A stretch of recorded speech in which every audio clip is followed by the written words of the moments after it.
some crazy things happened in Ottawa this week, and it really showed just how bad some of the coverage in Canadian news is these days. I'm going to break what happened down for you because you need to understand. But before I do that, I need to make a big pitch to you guys. Many of you often ask how you can help us defeat Justin Trudeau, especially given what I'm about to tell you. This is easy. It's free. It doesn't cost you anything. There's a link in the comments. Everything that I'm going to talk about today is in this article that I wrote. We know that Justin Trudeau put forward Bill C-18, Bill C-11, that there's news bans in Canada because of Justin Trudeau now, and it's gonna even get worse. I'm gonna tell you about that. But if you click on the link in the comments and you click subscribe, it's free. It allows me to directly communicate with you so that you know about the things that I'm supposed to tell you, or that I'm about to tell you about, rather than just maybe chancing on this on YouTube or on Facebook. So if you click on the link in the comments and click subscribe, that's a huge way to help defeat Justin Trudeau, because it allows me and others to directly communicate with you and give you this information. So what happened in Ottawa this week? Well, guys, CTV News got caught spreading fake news about Conservative leader Pierre Poilievre. And I'm not talking about just like maybe quoting him out of context or something, as mainstream organizations often do. No, what CTV News did is they took a clip from an interview that Mr. Poilievre gave sort of earlier in the week, and then they actually spliced it, like they cut it up and reordered it to make it seem like he said something that he didn't say, and then broadcast that to millions of people. So again, like this wasn't, you know, him being quoted out of context or them just clipping part of a statement. No, they actually took an interview. This is CTV News. So this is a mainstream Canadian news organization. They took an interview and they clipped it out of order and then broadcast it to make it seem like he said something that he didn't say. What he said actually didn't happen, and yet they broadcast it. So, and again, for those of you who are just joining, I'm breaking all of this down in an article. The link is in the comments. And if you click subscribe, it allows me to directly communicate with you so that you get this information delivered to your inbox, rather than maybe or maybe not finding out about it because of Justin Trudeau's C-18 news bans. So what happened after this thing was aired? So first of all, it's not like CTV News told the Conservatives that this happened. No. Actually, it was the Conservative communications team that they watched this and they're like, Mr. Poilievre never said that, right?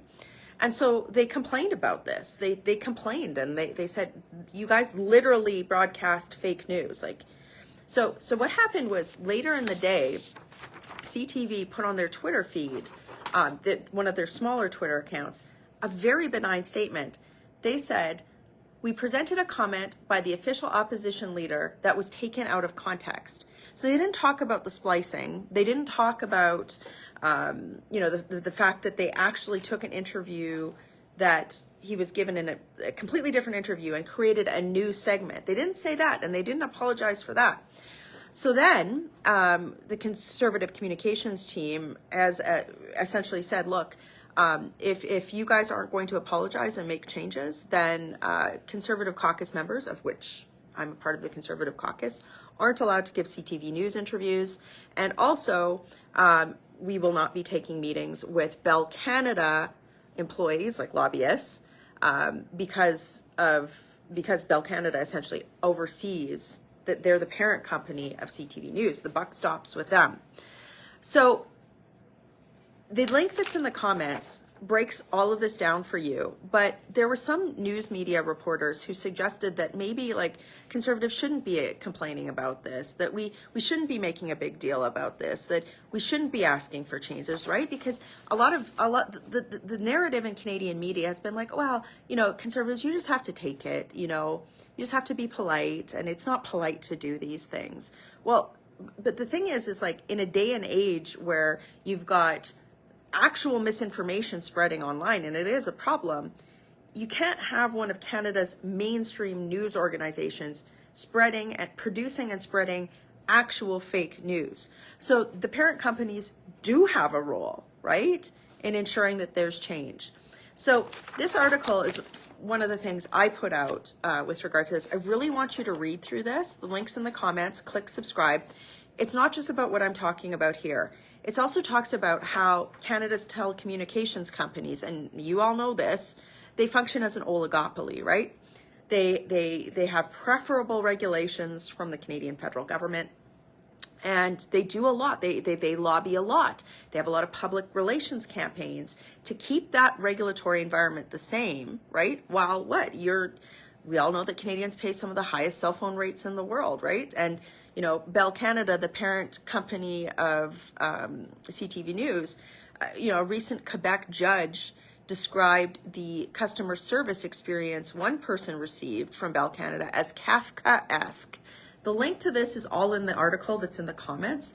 The point that I'm trying to make here is that, you know, when Canadian news media commentators are saying, so for example, a CBC host this week said that, oh, well, Conservatives, he didn't say exactly this, but he was like, he kind of intimated that by Conservatives not taking lobbyist meetings with Bell Canada, given that they originally hadn't apologized for the splice, that somehow this was going to affect you know, Bell shareholders, and that was a problem. The problem is, though, he's partially right.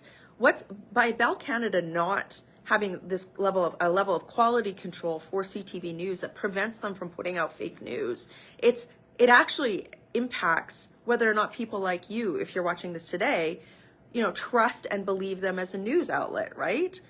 And Bell then comes to the government and asks for all these preferable regulations and whatnot. So of course, Bell Canada should be avoiding even the perception that they would be making and spreading bona fide fake news about the leader of a political party our political party has been talking a lot more recently about the need for more competition in Canada's telecommunications sector. So like this never shouldn't have happened. So if you hear, you know, mainstream media journalists say like, oh, well, the Conservatives went too far, you know, they you know, it's too much. No, actually, it's not even about the Conservative Party. You know, it would have been wrong if this happened to the Liberal Party or the NDP. Even if you don't agree with their politics, there should be no mainstream outlet in Canada that's taking that type of coverage, splicing it, and then presenting it as actual news, right?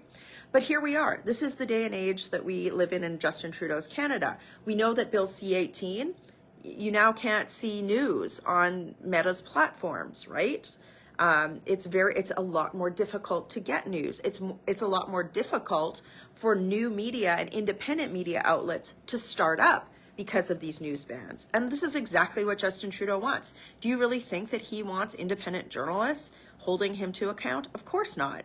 Then he's taking it one step further, right, with Bill C-63, the online harms bill, which even Margaret Atwood, who's, you know, not known as a conservative, called Orwellian. It has been panned across the political spectrum because of how much it makes, you know, C-18 and C-11 look like child's play. This is the bill that is going to put, you know, a chill on all speech in Canada, right?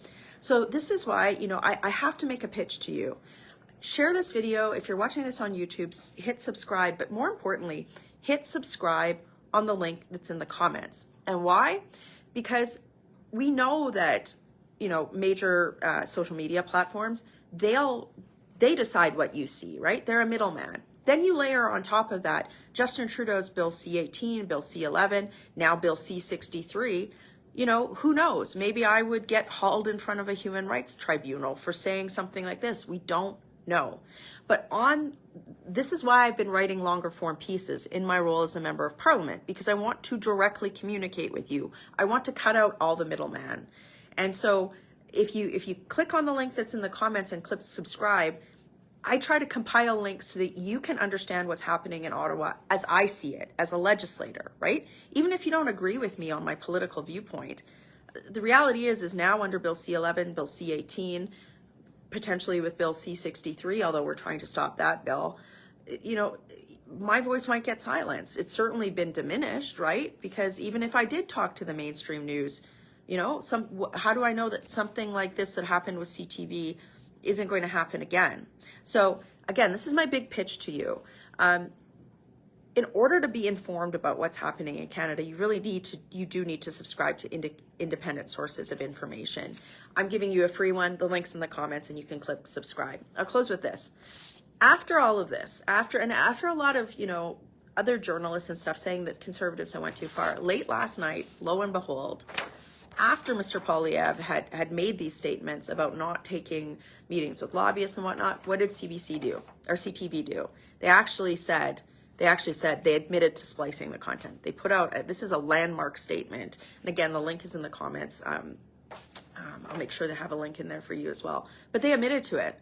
And they sort of suggested that they fired a couple of people over it. So it did happen. This isn't just the Conservative Party making things up. It's very clear what happened here. So, mainstream outlets like CTV need to do better. They do. They need to do better. And there are journalists that work at CTV that do good work, that hold the government to account as well, too.